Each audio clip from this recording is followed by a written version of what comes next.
But London University is currently asking residents whether they think it should take down 4 statues on a campus building that have links to colonialism.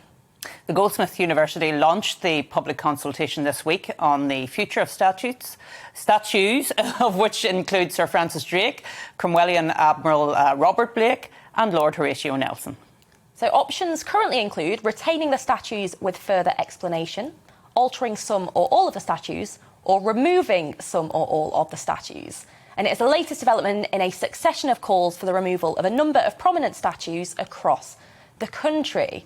So, Paul, I'm keen to come to you on this, because I know in the past we've spoken about not being able to change our history and sort of celebrating the positives from that history. I mean, what's your stance on the latest development in this sort of statue removal trend? Well, I guess you have to give some credit to Goldsmiths for at least consulting on it. I mean, it's a step up from statues just being ripped down by, a loud and violent minority of people without any consultation with the local community or the people who work or study in that building. So I guess that's an improvement. I mean, you could ask the question, is it right that Goldsmiths is prioritising and obsessing about, this particular issue, when I'm sure it and the rest of us have got so many more things that we could be focusing on. And it seems to me that this really is about the demands of a minority. The vast majority of people, I think, in this country just want us to get on with the things that stress us in our everyday lives, and want our institutions and our government to concentrate on those things too, rather than going back 200 or 300 years and having a huge kind of navel-gazing debate about things we may have done in the past. The truth is, look, our country's history is mixed, as is the history of most countries. Yes, we had the empire, which did some good things. It did some pretty horrendous things as well. I think the danger is that we try to apply today's standards to yesteryear, and I think that gets us in all sorts of trouble. So yeah, we can have a debate about whether a particular statue should be removed, but we should challenge those people, I think, who want to do it violently, and I think we all need to move on and concentrate on things that are more important at the moment. Mm-hmm. Well, Arlene, of course, we've seen examples of a similar vein happening in Northern Ireland for quite a long time now. I mean, what's your stance on this entire debate? Well, I just wanted to take up Paul's point about consultation, and it is good to have a consultation. Yeah. Obviously, that is a good thing. But I noticed that Guy's Hospital in London had a consultation on the removal of the statue of Thomas Guy, who's in the courtyard of the hospital. 75% of the public came back and said that they didn't want him removed. The charity have now decided to remove him, despite the fact that the public consultation said that he shouldn't be removed. And of course, the next stage of that is to apply for listed planning permission to remove him. And I'm not sure that's going to be forthcoming. So you have to ask the question, why have they spent so much time on this issue? It's the Paul's issue. Why spend so much time on statues when actually you could be really making a difference to diversity in other ways? And I noticed that Oriel College in Oxford is doing this. Finally, now they have decided not to remove Cecil Rhodes from the front of their building.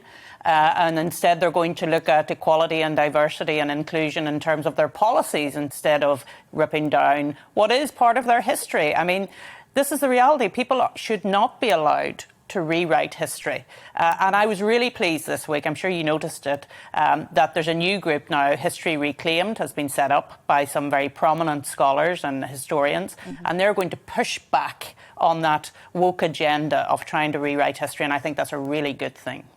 Well, I couldn't agree more on that. I think it is this point, isn't it, where we deny the good that historical figures may have done for, the fact that 200, 300 years ago, morals were slightly different than they are today. I think it makes it really, really challenging. And unfortunately, I think some of these people who sit slightly more on the woke side of the spectrum than perhaps the three of us do, they just jump at it, don't they? They sort of, as soon as anything sort of mildly controversial from history, they're straight there, straight away, we must pull it down.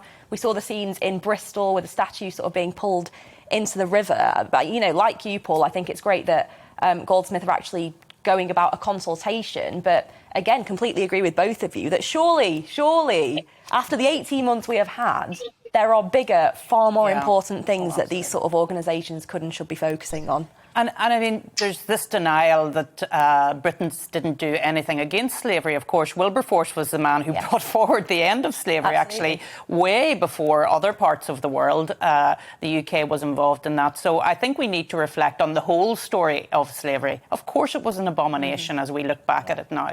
But it was because of a Great Britain that actually it came to an end, and Wilberforce's memory should be front and centre of everything that we do, instead of trying to rewrite what actually happened. Yeah, I completely agree. And Paul, a story that you picked up on, which is about a mural in Yorkshire, which was constructed to pay tribute to businesses that worked throughout the pandemic, and it's been criticised for only portraying white people. Driffield Town Council, who commissioned the temporary feature, said that the artwork depicted well-known personalities who work or own businesses in the town centre. However, some residents have taken to social media to point out it failed to show any people from ethnically diverse backgrounds or anyone with a disability. But it has since been pointed out that the town of around 13,000 people is over 98% white. So Paul, you picked up on this story. I mean, what was it that drew your eye?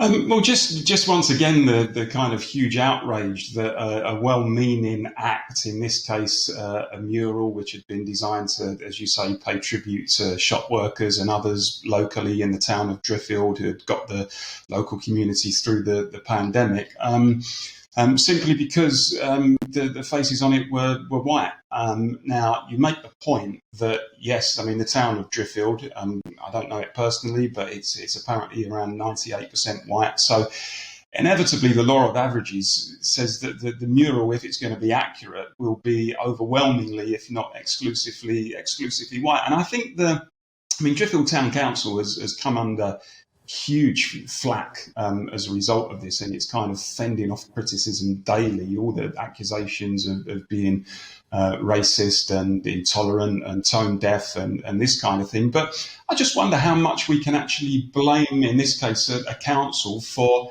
actually depicting the reality of that town. And are the critics of Driffield Town Council insisting that actually what they should have done was to depict a false reality just to avoid causing offence? And I mean, you can look at the debate, I think, more widely than the issue of the Driffield mural, and talk about, programme makers and people in the media and entertainment who seem obsessed now with ticking particular boxes in the name of diversity in order really to avoid any criticism.